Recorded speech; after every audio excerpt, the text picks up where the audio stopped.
আর এখানে room book করে যারা আসছেন, অনলাইনে বুকিং করে যারা আসছেন, তারা এখানে রুমে যাওয়ার আগে কোন কাউন্টার থেকে এই বুকিং স্লিপটাকে ভেরিফাই করাবেন সেটা জানার জন্য কিন্তু অবশ্যই এই ভিডিওটা শেষ পর্যন্ত দেখতে হবে।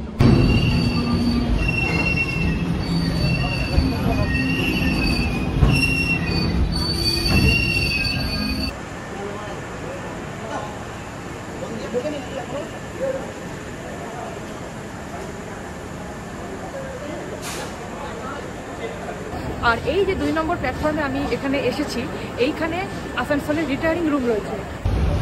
আসানসোল স্টেশনের 2 নম্বর প্ল্যাটফর্মের হাওড়া এন্ড যেদিকে রয়েছে, যেখান থেকে আপনাদের এই মালপত্রের এই লাগেজের যে বুকিংগুলো হয় সেই জায়গাটা যেখানে রয়েছে, এই জায়গাটা এই যে বাইক টাইকের বুকিং হয়, মালের বুকিং হয়, টিকিট হয়, এই জায়গাটার এখানে 2 নম্বর প্ল্যাটফর্মে এখানে এরকম আপনারা বোর্ড দেখতে পাবেন, এরকম লেখা রয়েছে এসি রিটায়ারিং রুম। আর নিচে এখানে এরকম গেট রয়েছে, গেট দিয়ে ঢুকে ভিতরে চলে এলে এখানে সিঁড়ি রয়েছে, ওই যে সিঁড়ি দিয়ে সোজা উপরে উঠে গেলে রুম, ডরমেটরি, এখানে সব কিছু রয়েছে। রুম আমার অনলাইনে বুকিং করা রয়েছে, আমার কাছে বুকিং স্লিপ রয়েছে। এখানে এসে দেখালাম, প্রথমে 20 মিনিট আমাকে একটা ডরমেটরির বেডে বসিয়ে রাখলো, তাই ডরমেটরিটা এখানে ঠিক কীরকম সেটা দেখার সুযোগ হয়ে গেল, অবশ্যই সেটা আপনাদেরকে দেখাবো। এখন আমাকে বলছে যে অফিসার আসতে পারবে না, তুমি চলে যাও নিচে, এখানে একটা কাউন্টার দেখিয়ে দিল, 1 নম্বর প্ল্যাটফর্মে একটা কাউন্টার, সেইখানে গিয়ে, এই বাইরে আবার বৃষ্টিও পড়ছে, তার মধ্যে সেখানে তুমি যাও, গিয়ে এই কাগজ ভেরিফাই করে আনো, তারপর তোমার রুম মিলবে। এটা এখান থেকে হচ্ছে স্টেশনের মেইন এন্ট্রি এক্সিট রয়েছে। আর এইখানে স্টেশনে যে ট্রেনগুলো তার কী নাম্বার, কখন কোন প্ল্যাটফর্মে কোনটা আসছে কোনটা যাচ্ছে সেগুলো এখানে ডিসপ্লে হয়। আর এইখানে আসার আগে বাহাতে এখানে এই 2nd ক্লাস ওয়েটিং হল এরকম একটা লেখা রয়েছে, এর ভিতরে ওয়েটিংয়ের স্পেস রয়েছে। আর এর ভিতরে কি রয়েছে চলুন জায়গাটা আমি আপনাদের দেখিয়ে দিচ্ছি। এখানে দেখুন লেখা রয়েছে 2nd ক্লাস ওয়েটিং হল, আর এর ভিতরে টিকিট বুকিং সিস্টেমের জন্য প্রচুর মেশিন রয়েছে, আর এইদিকে প্রচুর কাউন্টারও রয়েছে, আপনারা এখান থেকে ডেইলি টিকিট যেগুলো হয় সেগুলো কাটতে পারবেন। এখানে দেখুন আনরিজার্ভ টিকিট কাউন্টার বলে লেখা রয়েছে, যার মধ্যে এখানে প্রথম যে কাউন্টারটা দেখছেন এখানে লেখা রয়েছে লাক্স পার্কারের অ্যাডভার্টাইজমেন্ট দেওয়া, এই কাউন্টার বা এর পাশের কাউন্টার, এই দুটো কাউন্টারের মধ্যে যে কোনো একটা এসে আপনারা কথা বলবেন। আর তারপর থেকে শুরু হয়েছে 1 নম্বর কাউন্টার, 1, 2, 3, 4 এগুলো সব আনরিজার্ভ টিকিট কাউন্টার। তার আগের এই দুটো কাউন্টারে এসে আপনারা কথা বলবেন, এরকম বুকিং স্লিপ নিয়ে এই জায়গাটায় আপনারা আসবেন। আসানসোলে রুম বুক করলে আপনাদের যাতে আমার মতো প্রবলেমে পড়তে না হয়, কারণ কোথায় যাবেন কোথায় না যাবেন এখানে এরা কেউ ঠিকমতো বলতে পারছে না। 3-4টে কাউন্টার ঘুরে তবে একবার সামনে একবার পিছনে, একবার সামনে যান একবার পিছনে যান, তার মধ্যে এরকম টিপ টিপ করে একটা বিচ্ছিরি বৃষ্টি হচ্ছে। তো যাই হোক, অবশেষে সেই কাউন্টারে হদিশ পেলাম। তো অনেকে প্রশ্ন করে থাকেন যে অনলাইন বুকিং ম্যান্ডেটরি কিনা রিটায়ারিং রুমের ক্ষেত্রে। অনলাইন বুকিং করার পরেও এতগুলো প্রবলেম ক্রিয়েট হয়, কাগজ ভেরিফাই করাও, হ্যানা ত্যানা, ওখানে যাও এখানে যাও। এরপর আপনারা ভাবুন যদি অফলাইন বুকিং হয় তাহলে তো বুকিং করার জন্য আপনাকে আরও 5টা কাউন্টার ঘুরতে হবে। তাই আমার মনে হয় অনলাইন বুক করে আসাটা সেফ, যদি এখানে ঘর নেওয়ার বা ডরমেটরি নেওয়ার প্রয়োজন মনে হয়।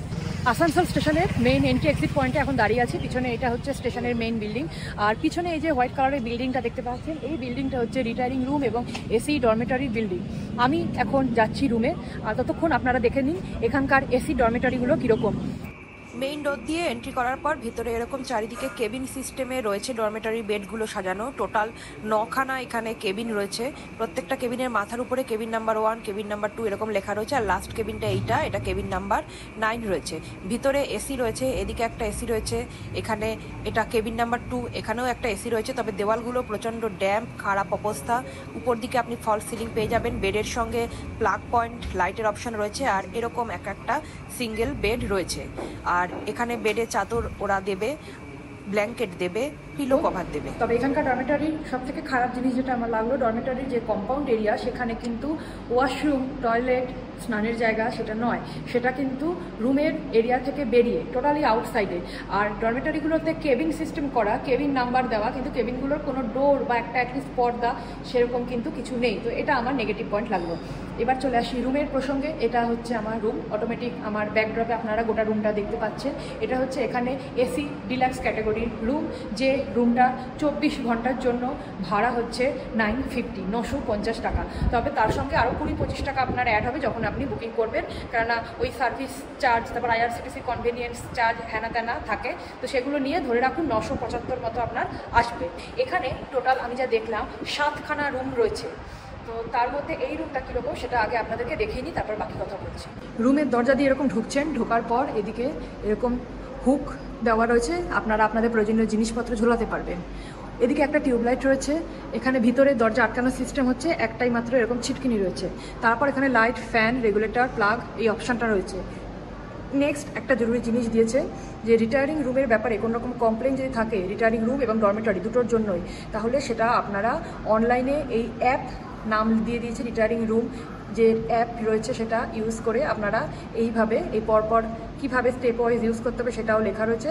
স্টেপ 1, স্টেপ 2, স্টেপ 3, স্টেপ 4 করে ইস্টার্ন রেলওয়ের আসানসোল ডিভিশনের আন্ডারে এখানে আপনারা কমপ্লেন লগ ইন করতে পারেন, মানে কমপ্লেন লজ করতে পারেন এই অ্যাপের মাধ্যমে যদি আপনাদের কোনো কমপ্লেন মনে হয় রিটায়ারিং রুম বা ডরমেটরির বিষয়ে। এখানে দেখুন ফুট ল্যাম্প রয়েছে, তারপর এখানে একটা সেন্টার টেবিল রয়েছে, টাওয়েল দিয়েছে, এপাশে একটা গোদরেজের আলমারি রয়েছে, এখানে একটা খাট রয়েছে, পরিষ্কার চাদর রয়েছে, বালিশ কভার পরানো রয়েছে, এখানে ব্ল্যাঙ্কেট রয়েছে। এইদিকে আবার আপনারা সুইচের অপশান পেয়ে যাচ্ছেন, প্রচুর প্লাগের অপশান রয়েছে, এখানে হাতের জিনিস রাখা বা ফোন চার্জ করার সময় ফোনটা রাখার অপশান পাচ্ছেন। এদিকে কার্টেন লাগানো রয়েছে, এখানে স্লাইডিং জানলা রয়েছে, জানলা খোলার আপনার প্রয়োজন হবে না, কেননা ঘরের মধ্যে দুখানা এসি রয়েছে এবং এসি চলছে। এদিকে একটা টিউবলাইট রয়েছে, এখানেও আপনারা আরও 4টে প্লাগের অপশান পাচ্ছেন, এখানে এসির স্টার্টার রয়েছে। এদিকে সোফা রয়েছে, 3+1+1 সোফা, এখানে সেন্টার টেবিল, আবার এপাশেও একটা বসার চেয়ার, মানে চেয়ার নয়, বসার ছোট টুল, সাথে এখানে ড্রেসিং টেবিল উইথ মিরর। তবে দেওয়ালে মাঝে মাঝে জায়গায় জায়গায় ড্যাম্প উঠছে, বাদ বাকি কিন্তু রুমটা অনেকটা বড়। ঘরের কর্নারে আপনি ডাস্টবিন পেয়ে যাবেন, আর রুমের একটা কর্নারে দাঁড়ালে এই হচ্ছে গোটা রুমটা। আমি এখানে এক রাতের অতিথি, তো এক রাতের জন্য এত বড় রুম, মানে আমার তো ফুটবল খেলার মাঠ মনে হচ্ছে। এই এসি ডিলাক্স ক্যাটাগরি রুম, এত বড় রুম না হলেও হয়ে যায়, তো যাই হোক কিছু করার নেই। এই ক্যাটাগরি রুম ছাড়া এখানে অন্য কোনো ধরনের আর রুম অপশান নেই।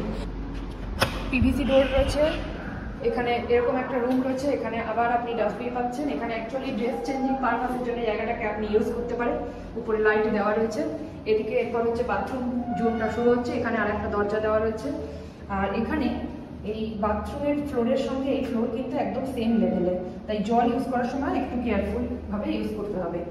এখানে ওয়েস্টার্ন সিস্টেম রয়েছে, এখানে ফ্ল্যাশ রয়েছে, এদিকে হ্যান্ড শাওয়ার, মানে কমোডের যে হ্যান্ড শাওয়ার সেটা রয়েছে, এদিকে রড রয়েছে, আর এদিকে গিজার রয়েছে, উপরে এখানে লাইট রয়েছে, এদিকে স্নানের জন্য শাওয়ার রয়েছে, গরম জল ঠান্ডা জল মিক্সচার কল, বালতি, মগ, আর এদিকে বেসিন রয়েছে, আর বেসিনের সামনে মিরর রয়েছে।